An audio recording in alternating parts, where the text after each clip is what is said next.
Just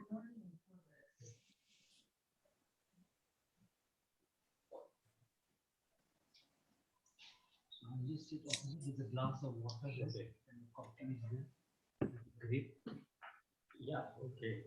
No, I think coffee is just fine. Okay, Tan Sri Sharon, I think we can Yes. go ahead and start now. Thank you. Good afternoon and salam sejahtera to everyone.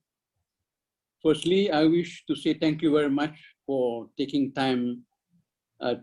out your time this afternoon to participate in this webinar titled Diplomacy in the Age of Disruption, Change or Status Quo. By way of introduction, I am Muhammad Shahrul Nordin, a retired Army General, and I'm currently on the board of directors, Minda Global Berhad. And as you know, Minda Global Berhad owns the University of Cyberjaya and the Asian Metropolitan University. I will be your moderator for this afternoon. Now, before we get started today, I wish to point out a few ground rules that we need to observe. Number one, to eliminate any possible interference, your microphone will be automatically muted during this session. Number two, if you have any question during or after this webinar, please use the question and answer or Q&A section to ask them. Please do not use the chat box for question. Number three, all questions will be addressed at the end of the session. And finally, the slides and video from today's session will be posted on the SMR website. This afternoon, the title, Diplomacy at the Age of Disruption, Change or Status Quo. As you know, our Malaysian foreign policy has been one that is very positive, very bold, and we wish to play our role in the international community. We have been able to do that, and we have been quite a force at international forums, playing our role as an international community member. And with this challenging period ahead, things become a bit more, require bolder action on our side. And for that, this afternoon, we are very fortunate to have someone who has a wide experience in the world of diplomacy to come and talk to us. Now, he's none other than Yang Berbahagia or Ambassador Datuk Dr. Muhammad Yusof bin Ahmad, a former Malaysian ambassador to the Kingdom of Spain, as our guest speaker. And for background, Dr.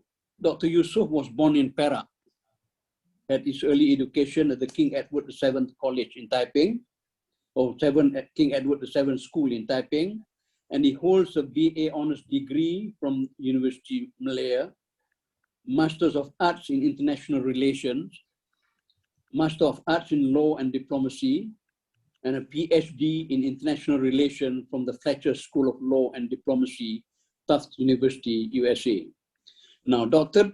Yusof is a former diplomat, or he's been a career diplomat, and he has served in various capacities in the Ministry of Foreign Affairs Malaysia and at Malaysian missions abroad, notably Iran, Sweden, Taiwan, Bangladesh, and Spain.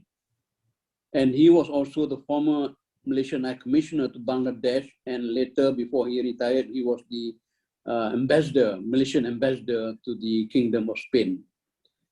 His last post, as I've said, was the ambassador in Spain, and he also served as a trainer, or he has served as a trainer and lecturer at the National Institute of Public Administration Malaysia, or INTAN, and was the Director General of the Institute of Diplomacy and Foreign Relations, IDFR, from 2001 to 2004. Dr. Yusof was also an Associate Research Fellow at ISIS Malaysia in 2010, or from 2010 to 2012. And he was appointed as member of the ASEAN-Russia Eminent Person Group for the meetings in 2015 and 2016. He is currently a Distinguished Fellow at the Institute of Diplomacy and Foreign Relations, Ministry of Foreign Affairs, Malaysia. Teaching-wise, Datuk Dr. Yusof, in his post-retirement, he was appointed as senior lecturer and head of the Institute of ASEAN Studies and Global Affairs, UITM, from 2007 to 2012, and head the research interest group from 2012 to 2015 at the Faculty of Administrative Science and Policy Studies, University of Technology, Mara in Shah Alam. As of July 2015, he served as part-time lecturer for the master's program in the International Relations and Diplomacy at FSPPP and Public Diplomacy at the Faculty of Communications and Multimedia or Media Studies, UITM in Shah Alam. Dr. Yusof, I must add, was also part-time lecturer in international relations at the University of Tun Abdul Razak from 2013 to 2017, and the National Defense University Malaysia from 2009 to 2010. Now, without further ado, I now invite Datuk Dr. Muhammad Yusof to take the stage. All yours, Datuk. Good afternoon. Thank you very much, Tan Sri Dato', for the very generous introduction. I hope it is not overblown, and heightened unnecessary expectation from me. But generally, good afternoon and salam anyway to all of you who have decided to spare your time and join this very graveyard session in the afternoon. Wish for older generation like us would be best spent probably on the bed, taking our good nap. My name is Yusof. You can call me Pak Usop if you like. First, let me take this opportunity to say thank you very much to all members of the committee of Cyberjaya University, the SMR Group,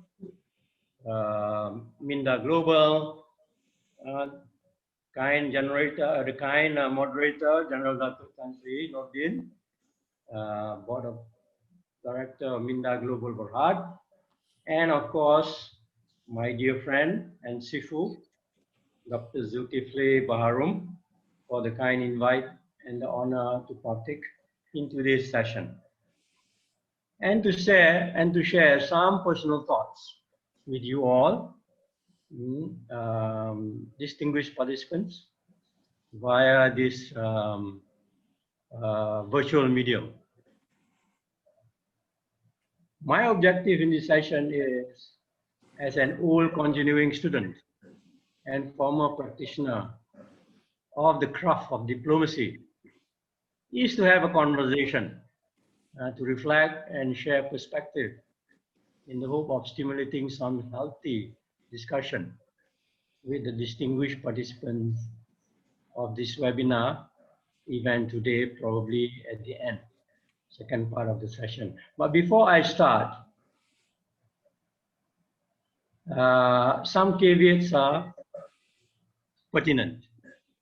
And these are: one, I'm not an expert, scholar, a writer, or renowned personality on the subject. My sincere apology in advance if I deflate some of your expectations, if any. And secondly, of course, as a seasoned layman and an ex-practitioner of the craft, I will try to look at available evidence and trends to reflect on their possible impact, positive or otherwise, on the practice of diplomacy among states and other actors at the broad conceptual level, conceptual systemic level, and at the practice level of the profession in the international community.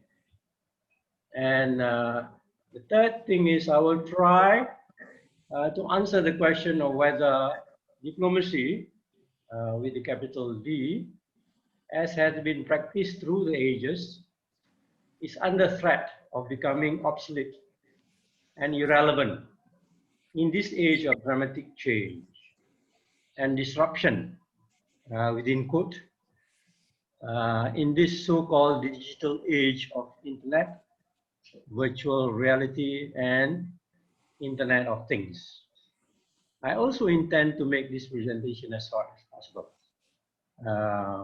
inshallah, to allow more time for interactive session at the end. But before we start, I think again, some definition perhaps is quite pertinent too. Especially some of the key terms that I will use in this presentation for the benefit of those unfamiliar with the subject. First, international relations refers to the sum total of activities undertaken by all actors, official or otherwise, in the international community, which is responsible for shaping the nature, texture, content, and direction of the community in the short, medium, and longer term. So it's a very broad minutiae of everything that happens beyond your national boundary, often referred to as the international community, including you as an individual and your state as the basic unit in this context, in the context of diplomacy. Of course, it is international relation is easily recognized as and much more easily recognized feature among most people. This would include, among others, continuing disorder amidst relative order in international community, frequent use of force or hard power or the military assets by the strong against the weak, often also associated with anarchy and chaos, where the jungle rule of might make right often prevail, and peace often disrupted by this development.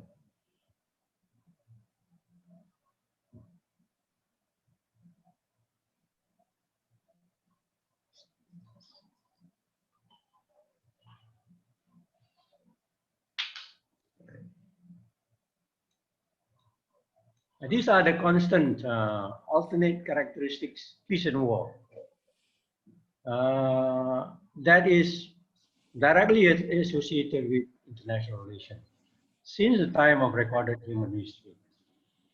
Our focus is on those activities in IR carried between and among states by their official representatives called diplomats or ambassadors, using the tool of diplomacy, which is a form of soft power in today's popular term, through their respective foreign policies in the international system. The next important word is diplomacy, of course. There are many definitions of the term, as many as individual as you ask.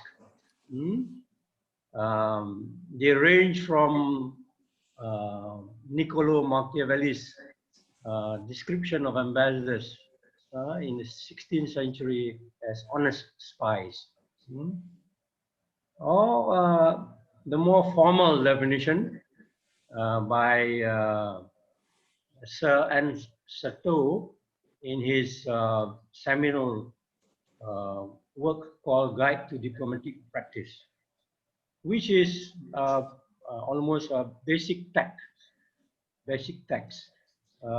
for students of diplomacy, including me in younger days. He defines it in slightly more formal term.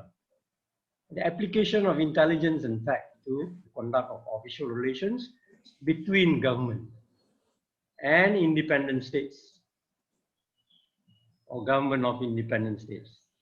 Or slightly more paraphrase, conduct of business between states through peaceful means. I like to stress that word, peaceful means.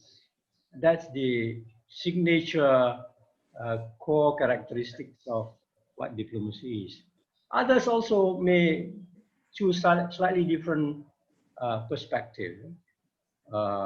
Late Chow En Lai, for instance, interestingly described it as diplomacy as a continuation of war by other means, or which is sometimes quite, many of us would agree, Will Durant, to say nothing, especially when speaking, is half the art of diplomacy. And the slightly more amusing Isaac Goldberg's definition, which define it as to say something and do the nastiest things in the nicest way. So you can pick your choose. There are many of these terms, from the most serious to the lighter ones. But in this presentation,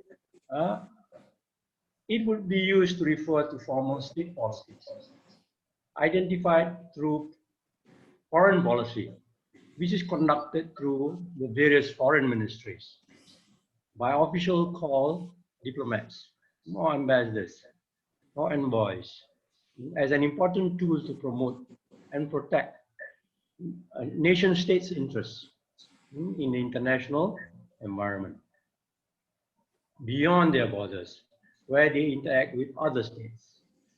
The third concept here highlighted is, within quote, disruption, of course, in the title. Dictionary describes it or defines it as a break or interruption in the normal course of continuation of some activity or process, according to Cambridge. It has an inherently negative connotation in its extreme form, unfortunately, associated with things destructive or negative or harmful to the normal way of doing business.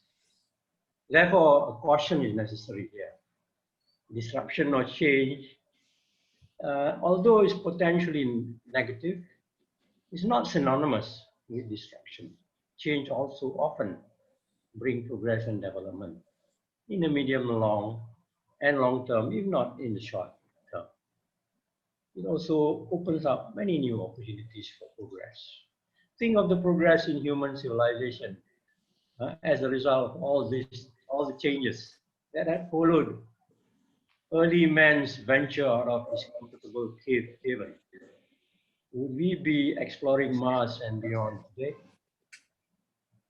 The term disruption here, within quotes, and change is used interchangeably, not in a specific, unique, selective perspective, but in a broader macro sense, rather than its current popular focus on negative impact of new technology on the way of doing business.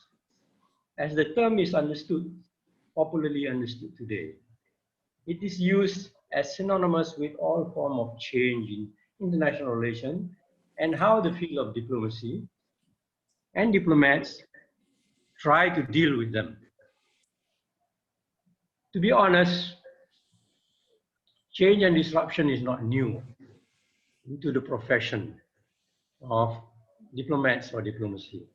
Diplomats have been quite adept at managing, control, prevent, coexist, accommodate, and deal with this phenomenon throughout human history.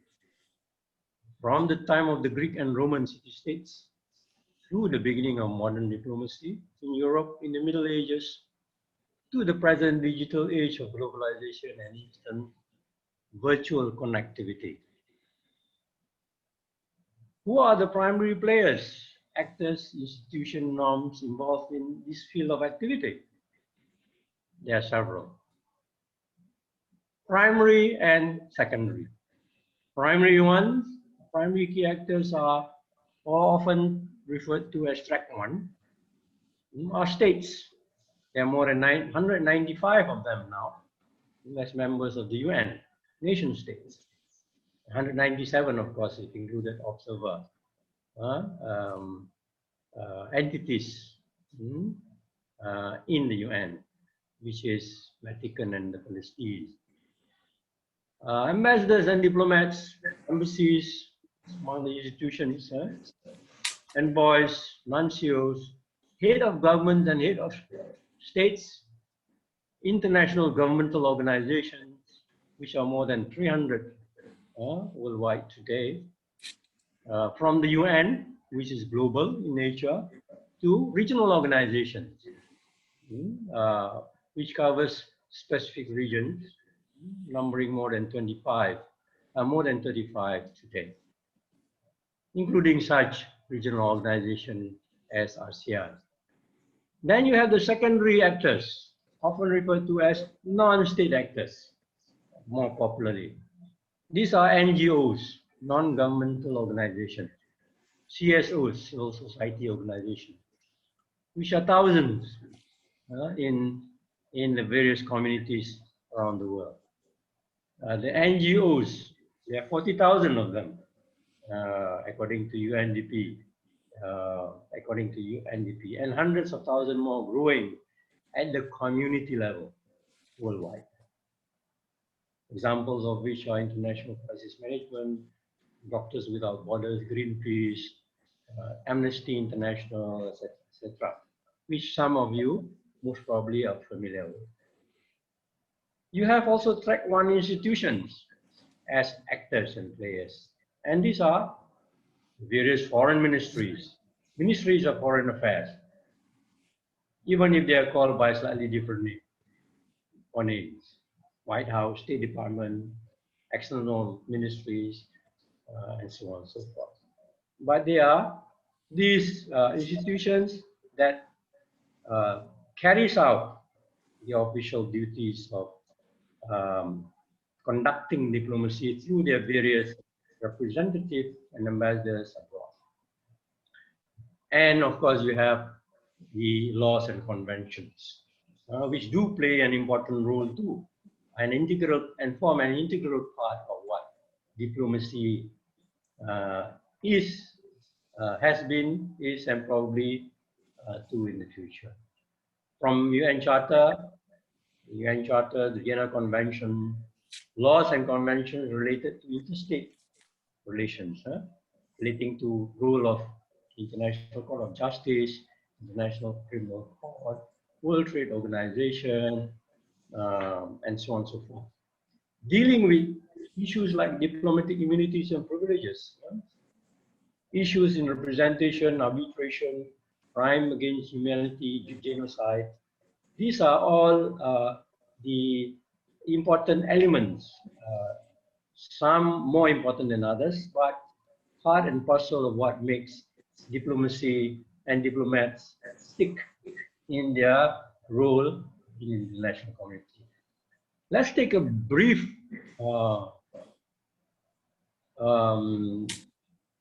narrative tour of what diplomacy's role has been in IR. A quick scan through the history will show that it has played a continuous direct or indirect active involvement with city-states, from the age of city-states to nation-states, international organization, regional organization, and supranational organization today. They are varied and constantly adapting to challenging and changing situations all the time, domestically and externally. The primary role is, of course, focused on managing diverse conflicting interests among these units mentioned above, to minimize conflict and promote mutual cooperation in order to achieve common objectives. The core focus of diplomatic activities are centered on building trust. I stressed, I will stress it, building trust, promoting peace, preventing or ending wars through dialogue, promote cooperation and conduct negotiation in the name of government and states at the interstate level.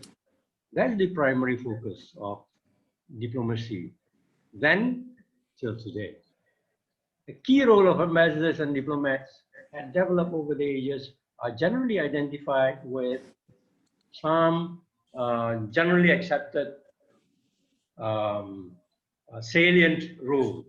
For instance, particularly in the area of official representation, ceremonial, important role in ceremonial activities between states, communicating between different states, reporting, playing a more slightly individualized role at the ground level, collecting data and reporting to whom government, actual negotiations between different states, both bilateral and multilateral, and policy advice to the respective governments, and finally, consular activities, which is as old as the institution of diplomacy in South.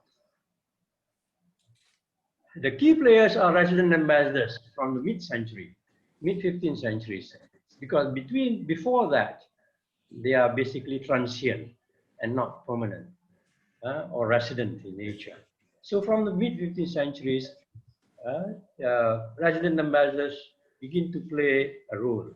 Although they have moved from being exclusive and elitist, having monopoly of that role, to a more diffuse one today, due to democratization and other development, including globalization and information communication technology advancement.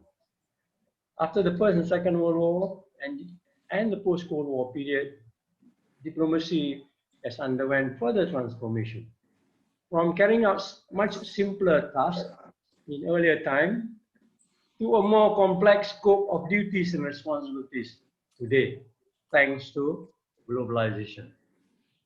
This is evident from the early prototype institutions like League of Nations, which of course failed after the First World War, to the slightly more successful United Nations after the Second World War, World Bank, IMF, ICJ, and the current explosion of international government organizations as well as non-governmental organizations.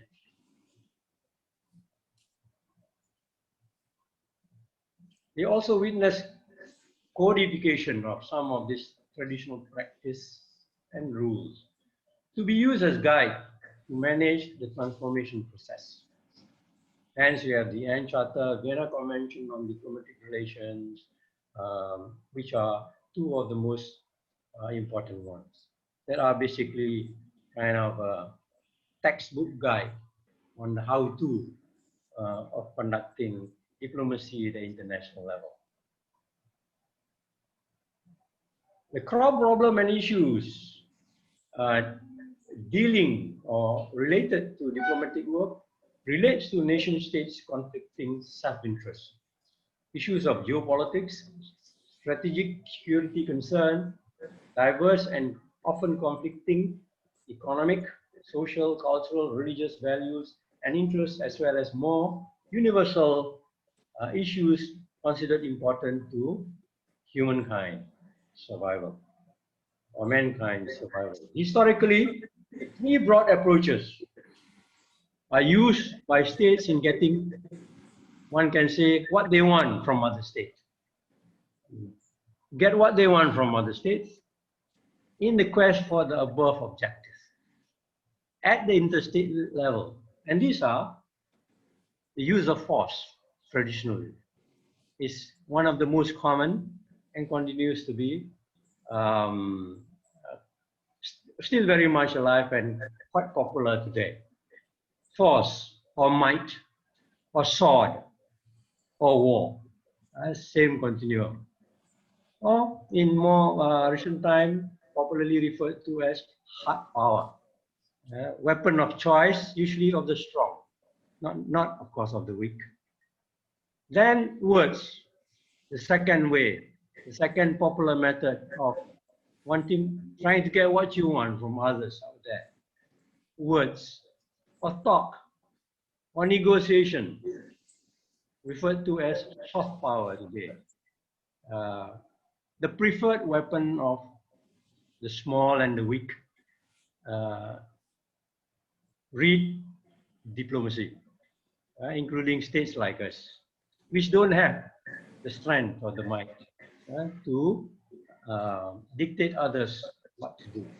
And the third method is selective combination of both, often referred to as coercive diplomacy, as a leverage where appropriate to incentivize the others to cooperate. The first method is the function of the military in foreign policy.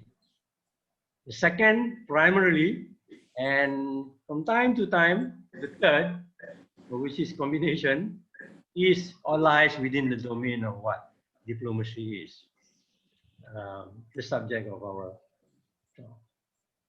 How does one rate the performance of diplomacy?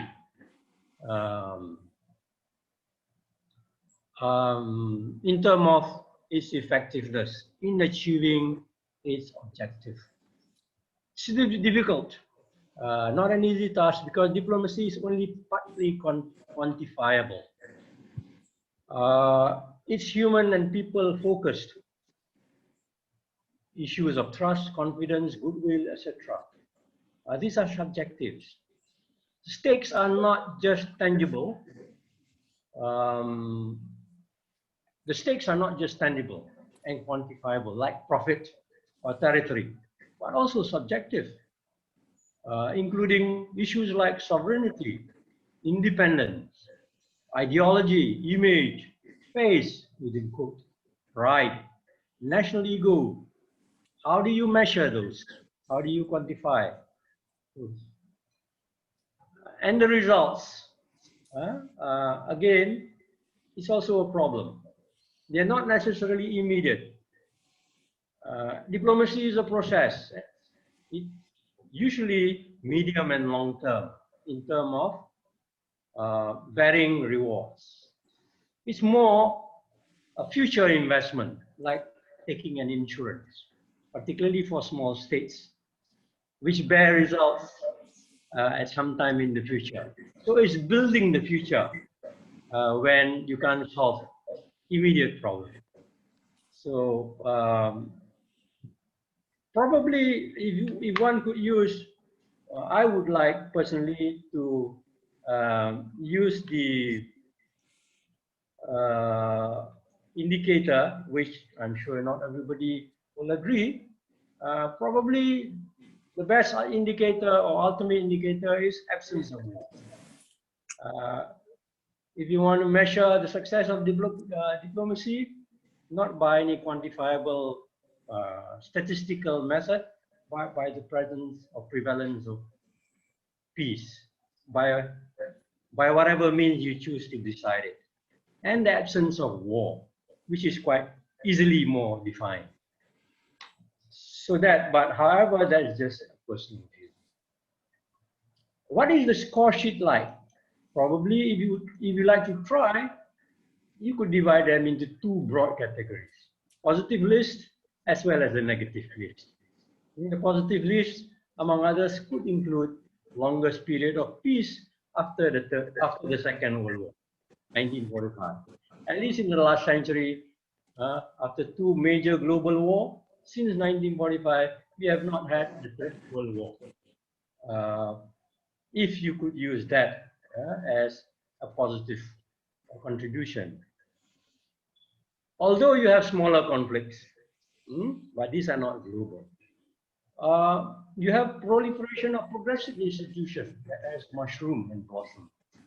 global growth in wealth of nations, although they might not be equally distributed. Trade, global trade, technology, education, population, end of colonization, rise of new nations. If I can rattle quite a number of these positive ones, including today's ICT revolution, telecommunication, internet, social media, etc., etc. You can add your own. The list is, of course, not exhaustive. The optimists, on the other hand, probably would like to focus on the negative, which are also many if you look at them without much effort. Continuing wars, smaller, but wars nevertheless. Rising wealth inequality, core poverty, still there. New diseases, well, hello, pandemic, yeah?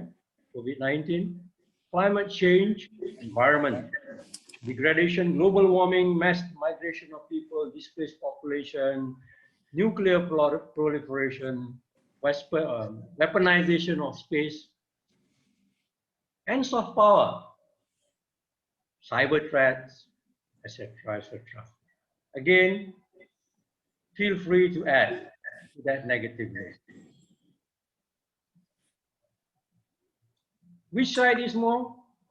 Like I said, would be a good exam question, but hard to say. It would depend on what you prefer, your preferred focus is or are, and who you are. Are you an optimist or a pessimist? And the result would follow logically from that. But one fact is clear. There is no one perfect answer or consensus on the issue.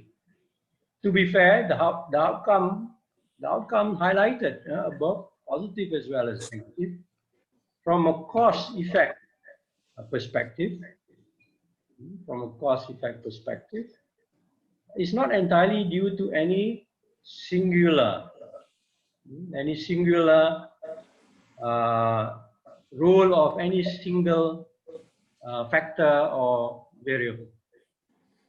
Diplomacy and diplomats, however, does play an important role in all of them, either successfully or failed ones. IR is shaped and driven in reality by a much more complex interplay of variables and actors.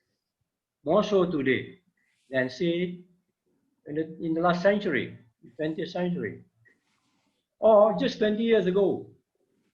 But diplomacy role as an important tool of states' foreign policy in all this dynamics, positive or otherwise, is undeniable. Sometimes even in wars or at certain point of wars where peace needs to be sought by conflicting parties. What about the disruptive challenges then, within quote, that have added more complexity and task to that of the traditional diplomat in international relations activities this century? The topic of our conversation. It is undeniable. It is undeniable that change is happening all around us, even as we speak. Some important and potentially disruptive development in recent years have posed serious challenge to the job of diplomats and diplomacy in balancing states' diverse national needs within a constantly changing, often disruptively international environment. There are many and varied challenges, but some of the salient ones, from my personal perspective, include these. One, the information and communication technology revolution, particularly the internet. A threat or asset to diplomatic work is a good question. The IT revolution has ushered in internet, Facebook, World Wide Web, blog, Twitters, etc., which is cheap, easily accessible, and global in coverage. They do possess positive potential to facilitate information transmission worldwide, helps information exchange and gathering, reporting and covering of striking events, natural disasters, or social unrest across larger distance and people instantly in real time. But they also pose serious challenge to establish interstate norms of security and secrecy in interstate communications and have raised states' concern, including diplomats, with leakages of official information that could undermine state security and complicate normal government-to-government friendly relations. The case of WikiLeaks and Julian Assange's WikiLeaks infamous revelation of millions of confidential and classified government data in 2010, for instance, gained from anonymous sources to expose and embarrass government, and the social media's role during Arab Spring is another example. Uprising of 2011 highlight this negative potential of such valuable IT assets. Assange's revelation through The Guardian and New York Times about US misconduct in foreign policy did a huge damage to the integrity of the US diplomatic service, which is already, to start with, not very good worldwide. WikiLeaks reveals the difficulty of striking a balance between necessary secrecy of government classified information, which diplomats and diplomacy deals with all the time, and the freedom demanded by the press and by the public too in present day. Diplomats thus no longer feel confident about the security of diplomatic communication, which have become more vulnerable to malicious intent from others than more traditional state players. So what you see is a multiplication of the definition of enemies compared to earlier centuries. The technology-driven protest movement of Tunisia, Egypt, and elsewhere in early 2011 was even more unnerving, as it showed the power of new technologies to disrupt politics, economies, and establish power everywhere. In democracies particularly, but also authoritarian regimes. 2, politics, people power and decision making. The post-Cold War world has witnessed an extended period of democratization and increased people's power in government decision making, including once considered the exclusive domain of foreign policy makers. In democratic states, particularly, the voices from below, bracketed the people, with their demand for greater inclusiveness in state and foreign affairs, take the form of networks of local foreign non-governmental organizations, civil society organizations, networks, demanding greater transparency and rights of input into foreign policy making process on issues, on a wide ranging of issues, from security, economic, trade, investment, media, cultural, religious, environment, climate change, to refugees, migrant workers, so on and so forth. These issues were once not in the exclusive domain of traditional diplomatic work, or ones that the traditional diplomat consider as vital for national interests. In fact, they are considered non-vital or secondary issues in the national interest calculus of most states. These non-state actors, often referred to as track 1.5, track 2, or track 3, they are increasingly activist and confrontational involvement at the interconnected local, regional, international levels have added complication to traditional diplomats, priority takers on issues of high politics in the national foreign policy decision-making process. Number 3, the local global media nexus. Rival, competitor, or troublemaker. The emergence of Western-dominated global satellite-based news services, CNN, CBS, Fox, BBC, for instance, and satellite-based news services, including CGTN, Al Jazeera, operating real-time, 24/7, 365, is both a boon and a bane for traditional diplomats.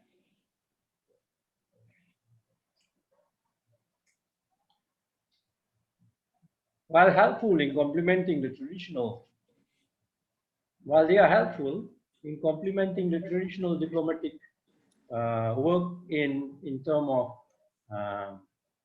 data analysis, gathering information, reporting, advisory to their home country, they also pose serious competition to the monopoly of this information or data once considered exclusive to the domain of diplomats. The Western-dominated media's aggressive approach in search of sensational news to push competitive ratings has accentuated the challenge to diplomats, particularly from the developing world. Home government refers to these real-time sources. Home government, countries that send the diplomats abroad, refers to these real-time sources for speed and other reasons, without realizing the risk of sidelining traditional diplomats' role as the primary trusted source for policy-making processes. The emergence of new media players in the form of citizen journalists, social media actors, and subsequent uncontrolled explosion of fake news worldwide have only added more difficulty to diplomats' task of sifting genuine from fake data for reporting and analytical purposes. The media's traditional distrust of all government official accounts on most issues, domestic or international, in peace and wartime, have not helped.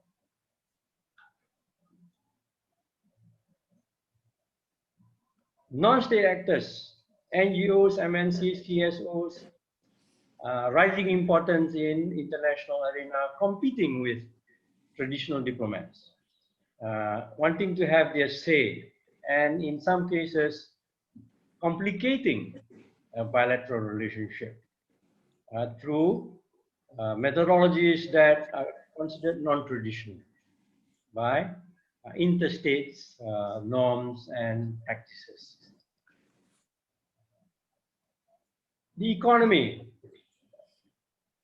There has been a significant shift from the Western-centric dominated model to more Asia-Pacific, Eastern, or elsewhere, in terms of supporting or emulating models of economic growth which are considered best models for nation building. The growth of new centers of power, economic power in the East, South, or elsewhere, in fact, has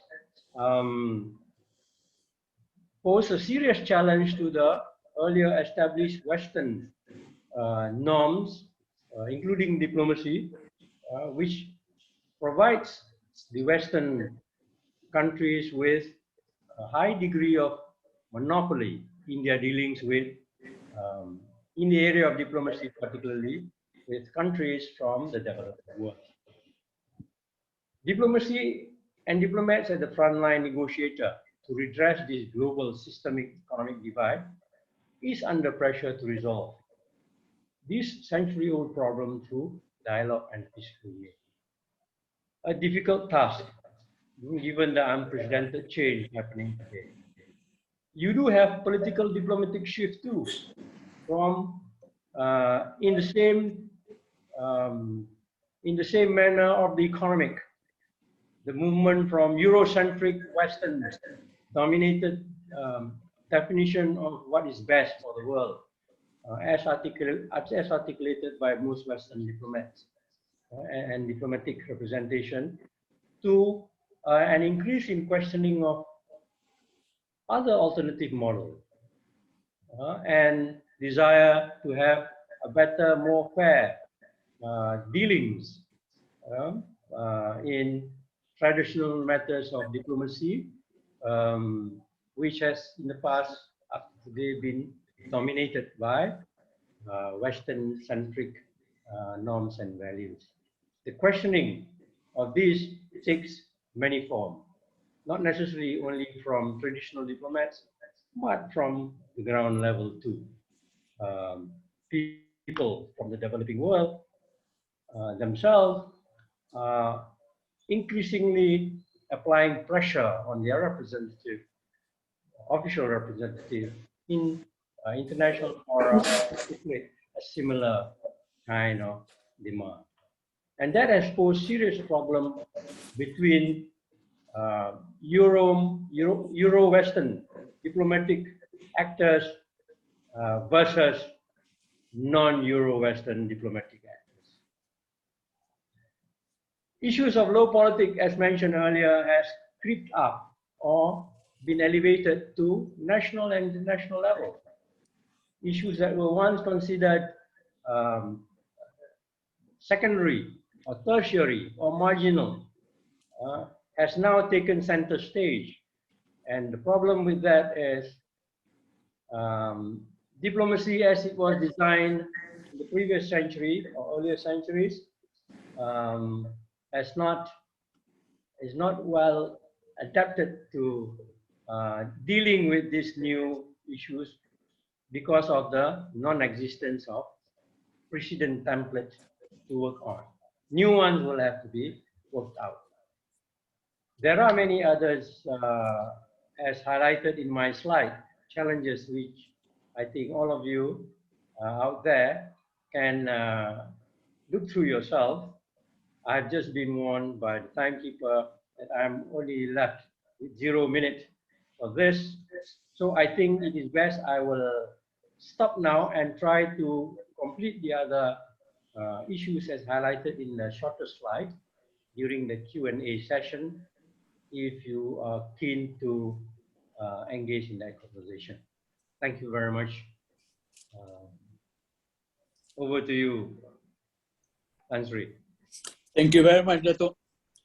Thank you for that very thought stimulating talk that you gave. I, for one, I think getting very much well informed on the intricacies of modern diplomacy in this challenging time. Now, for the question and answer sessions, though, I've received some questions. Since we are rushing against time, let me just go through the question and then I'll pass it to you. Question number one is from Mr. Jairus Yo. And his question is, has former ambassador with vast experiences with the new disruption during this digital, what diplomacy roles should be enhanced to enhance a much harmonious international relation? And in your opinion, with so much happening politically in Malaysia as we speak, how is Malaysia viewed politically and economically by the international community? Would you like to take that on, though?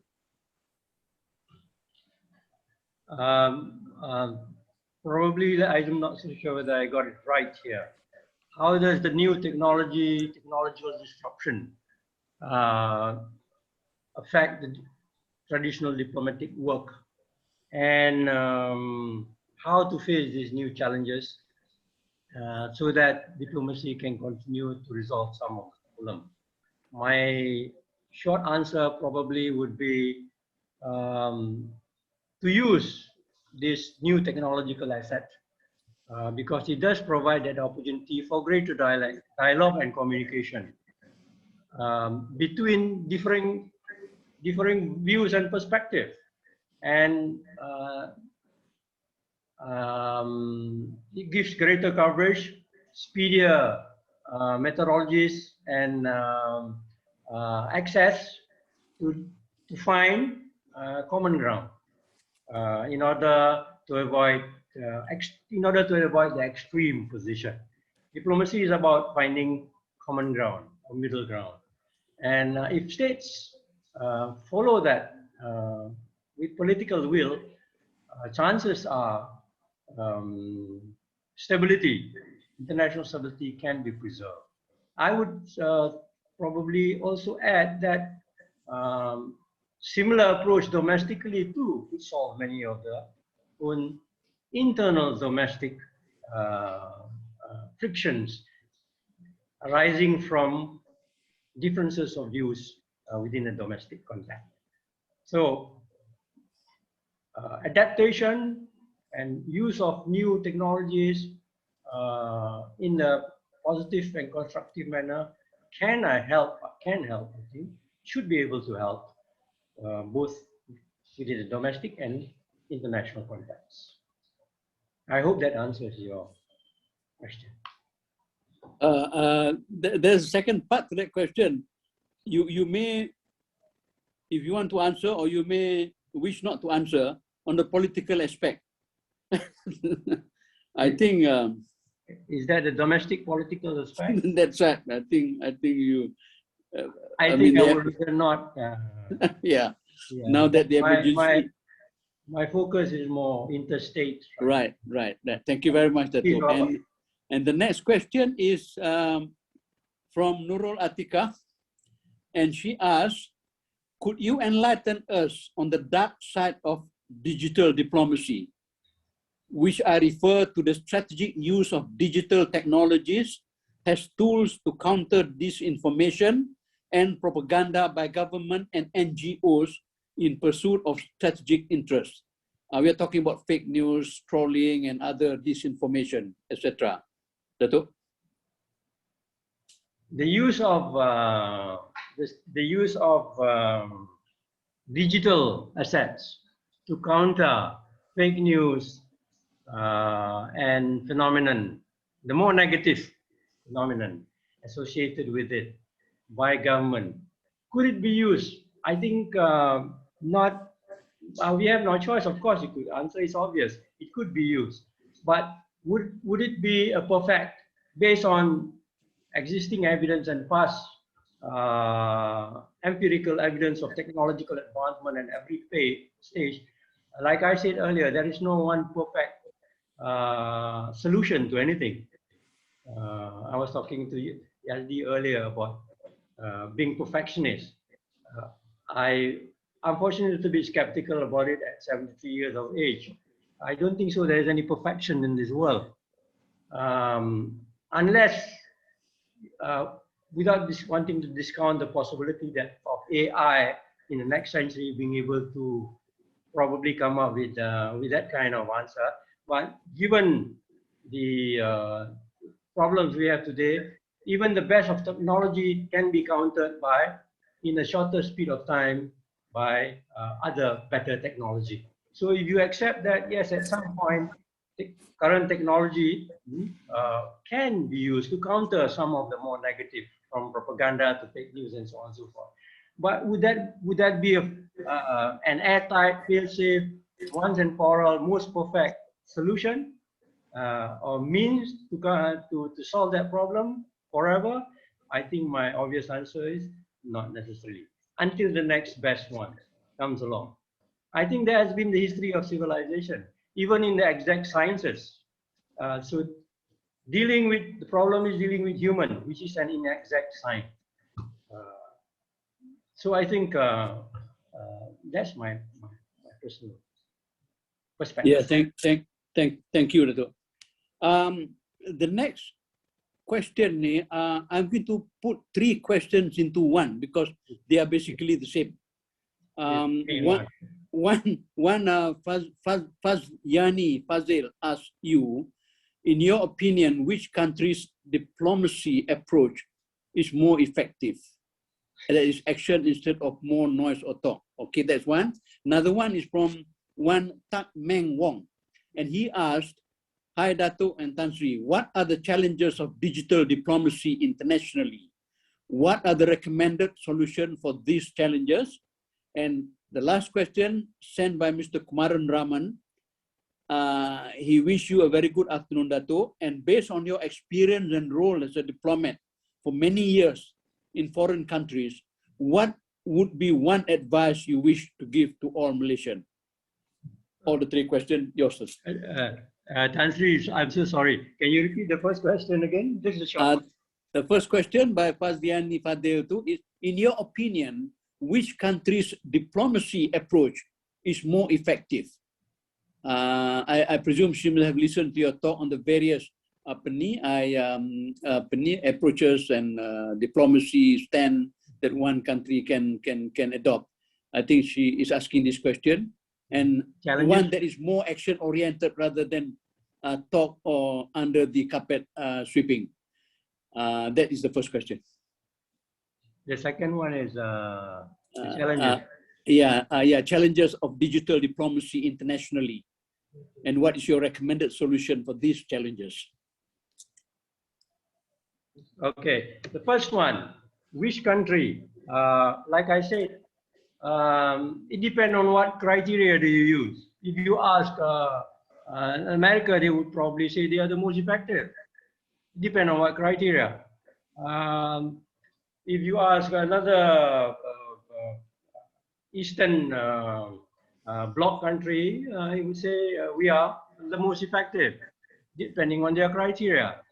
But if you are action-oriented, from my point of view, personally, you are free to disagree. I think Singapore is a good example of a very effective, perhaps not perfect, they can do better, but I think for a small nation to jump from third world to first world in just about 30 years is a very, very unprecedented achievement. And number one. Point number two is they are less talk, more action. Which is in a way to be critical of my own. We are more talk and less action. And I think it would be good, you have to talk. That's what diplomacy is all about. But you should not talk too much. You should make sure that action is more than what you talk. And when you talk, it must be constructive and result-oriented rather than empty. Although empty talk within diplomatic context is also good. It's therapeutic. It reduces tension and pressure. Safety valve. It prevents you from fighting by talking. So it's one step short. So talk is good. But in my view, if you want to look at a country's performance, talk is good. You have to continue to talk. But action is better. I am impressed with Singapore in that sense. To think that once upon a time it came from us. And same stage back in 1965, 61, 63. I'm not so sure about that. You can check. Age catching up. Yeah, but look at it. Within just not even a century, not even half a century, it's propelled itself from third world to first world. And not much talk. You don't hear about Singapore in terms of diplomacy. But they are everywhere. They're always one step ahead of you. So how come? If you don't have anything to say, good, don't say it. But what is worse is to say something that is not good. That doesn't invite friends. That's not what diplomacy is all about. Diplomacy is always saying something good to make friends, making friends. Okay, that's the one. Challenges, global diplomacy, digital diplomacy. I think we have no choice. Diplomats are renowned for being an adaptive creature. Over the last 2 millennium years, from the time Stone Age man came out of the cave and lived in tribes and city-states, diplomat has already been there. The origins of diplomacy, as you see today, began from that time. And the past 2 millennials period of change and disruption is good enough proof to tell you that diplomacy will survive. If it survived more than 2,000 years till today and still surviving, digital diplomacy and assets and technological advancement today is not just another phase in that adaptation phase. It will survive and it will adapt. It will adopt. I mean, the former Secretary of States, U.S. Secretary of State under Obama himself said, digital diplomacy is diplomacy, period. So it means that you have to adopt if you want to survive. The reason why diplomacy has not gone the way of dinosaurs is because it has been adaptable. The other word for diplomacy is adapt, A-D-E-P-T, adapt, constantly adapting. Why? Because as the Greek philosopher, historian say, the only constant in this world is change. Maybe I would add, not only constant in this world, the only constant in all matters in this world is change, and it is inevitable. It is inevitable, you can't stop it. Even as we speak now, things are changing around us. So diplomats are very adept at recognizing that and that changing element constantly. That's why it's still alive, still here today, and didn't go the way of the dinosaur.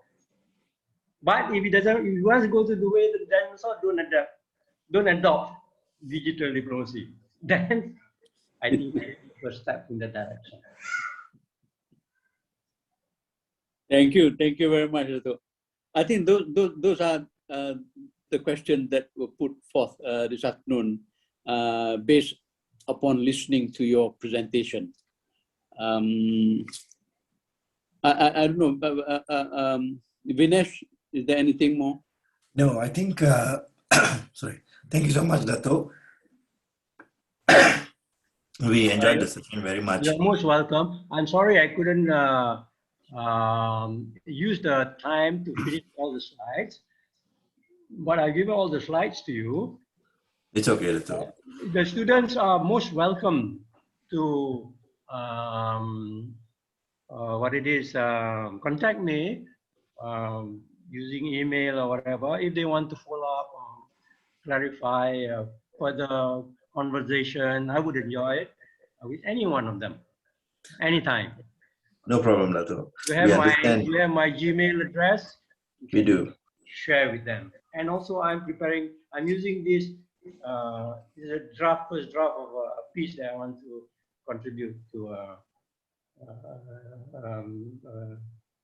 journal, so a local journal.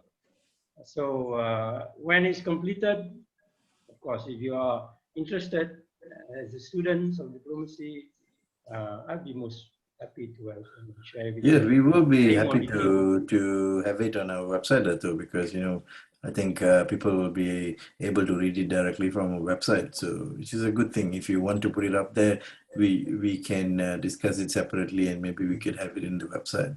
Yeah, I can't do it yet right now because it's still in a raw draft stage. It needs to be polished. Sure. Yeah. Dato' and Tan Sri, on behalf of SMR HR Group, I would like to thank you for the session today. We understand it was a big topic, diplomacy, and to summarize it can't be easy, but I think you did it very well, Dato'. So thank you very much. And thank you, Tan Sri, for your time. And thank you all participants for attending today. So I think that will be the end of the session for today. So hope to see you soon in our next webinar. Thank you, everybody, and have a great weekend. Stay safe. Thank you. Thank you very much. Thank you very much, Tan Sri. Thank you very much, Dato'. Thank you. Take care. Stay safe. You too. Take care. We'll have a cup of coffee one of these days when we are free to move around a little bit. Yeah. I'm going to have it right now. Okay. Thank you very much. Thank you. Yeah.